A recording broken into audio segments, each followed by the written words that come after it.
Most people think the choice is simple. Either you have a democracy or you have a dictatorship. But Hayek's warning is stranger than that. His argument is that the road away from freedom is not usually paved with hatred, but with good intentions. Because the most dangerous threat to democracy is not always the man with a gun. It is the system that quietly teaches people that freedom is inefficient, that choice is wasteful, that life must be organized for the common good. And that is what Chapter 5 of The Road to Serfdom is about. Not tyranny, but planning, and the slow transformation of democracy under its weight. The promise of planning. Hayek begins with something important. Planning does not begin as oppression. It begins as reassurance. People look at society, at inequality, at crisis, at chaos, and they want coordination. They want rational design. They want an economy that serves human needs instead of accident. And this desire is understandable. In fact, Hayek admits that a certain amount of government organization is unavoidable. The question is not whether government exists. The question is who decides, and how much must be decided from above.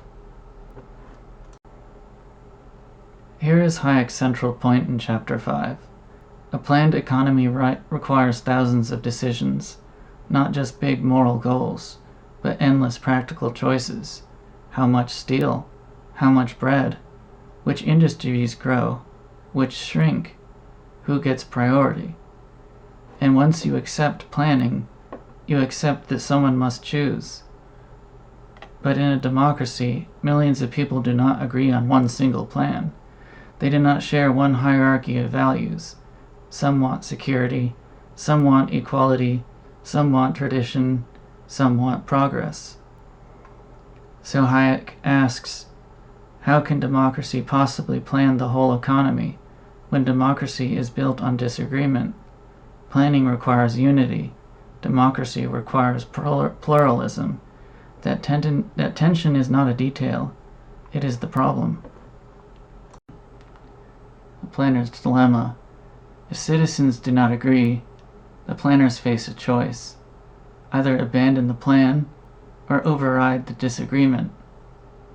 And this is the trap, because comprehensive planning cannot remain democratic unless people are willing to surrender their differences. But free societies are made of differences, so the planner begins to see democracy as an obstacle, not because the planner is evil, but because the plan demands coherence. Hayek writes that the more planning expands, the more power must be concentrated, because the plan cannot tolerate constant resistance. Democracy becomes a formal shell. This is one of Hayek's darkest insights.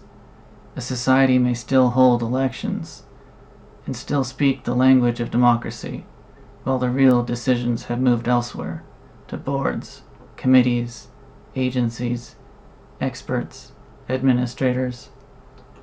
The people may vote, but they no longer choose, because the economic structure, the allocation, the direction has been pre-decided. Hayek is describing something subtle, not a coup, but a transfer of authority, a hollowing out, democracy in appearance, but not in substance. Why planning requires coercion. Hayek's critics often misunderstand him here. They think he is arguing that planners are malicious. He is not. He is arguing that coercion becomes structurally necessary. Because plans compete, groups resist. Citizens refuse, industries lobby, unions strike, individuals disobey. So what happens? The planners must enforce. They must ration. They must control prices. They must punish deviation. They must prevent alternatives, because alternatives undermine the plan. Planning cannot tolerate freedom, because freedom produces outcomes not chosen by the planner.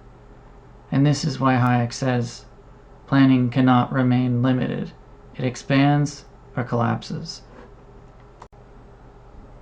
The psychological shift, and perhaps the deepest part of Chapter 5 is psychological. Once planning becomes normal, people begin to expect direction. They begin to fear uncertainty.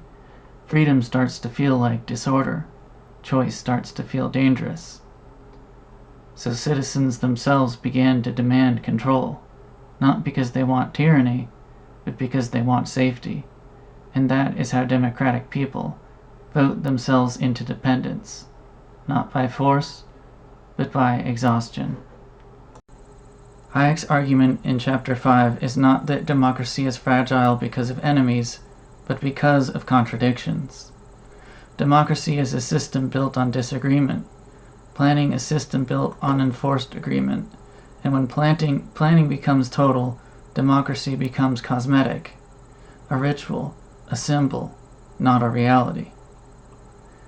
The tragedy is that this does not require villains, only administrators, only committees, only a belief that life can be organized, better than free people can organize it themselves. Chapter 5 is where Hayek gives his warning clearly. The road to serfdom is not always paved with brutality. Sometimes it is paved with charts, budgets, policies, and the sincere promise that someone else will manage things for you. Thank you for watching. If you want to continue through the road to serfdom chapter by chapter, please subscribe, because the next chapters only deepen this question: how does freedom disappear without anyone ever admitting they chose it?